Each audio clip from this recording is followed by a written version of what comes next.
Dhaka elevated এক্সপ্রেসওয়ের অবশিষ্ট অংশ নির্মাণে 2 লাখ মেট্রিক টন সিমেন্ট সরবরাহ করবে দেশের সর্ববৃহৎ ও সর্বাধুনিক ভিআরএম প্রযুক্তিতে তৈরি বসুন্ধরা সিমেন্ট।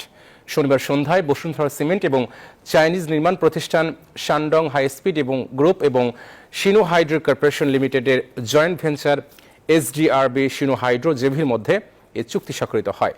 বসুন্ধরা গ্রুপের ভাইস চেয়ারম্যান সাফন সোভান এবং জয়েন্ট ভেঞ্চার ডিপার্টমেন্ট ম্যানেজার বাই পেইং লং চুক্তিতে স্বাক্ষর করেন। বসুন্ধরা সিমেন্টের deputy managing director K M Zahid Uddin জানান, বসুন্ধরা সিমেন্ট ফ্যাক্টরি উৎপাদন ক্ষমতা, সরবরাহ ব্যবস্থা ও গুণগত মানের নিশ্চয়তা যাচাই সাপেক্ষেই চুক্তিটি হয়েছে। পদ্মা সেতু, রূপপুর পারমাণবিক বিদ্যুৎ কেন্দ্র সহ অন্যান্য মেগা প্রকল্পের মতো এলিভেটেড এক্সপ্রেসওয়েতেও শ্রেষ্ঠত্ব প্রমাণ করবে বসুন্ধরা সিমেন্ট। অনুষ্ঠানে বসুন্ধরা গ্রুপের পরিচালক Yasha Sobhan, senior deputy managing director Mohammad Mostafizur Rahman সহ বসুন্ধরা গ্রুপ এবং সিমেন্ট সেক্টরের কর্মকর্তারা উপস্থিত ছিলেন।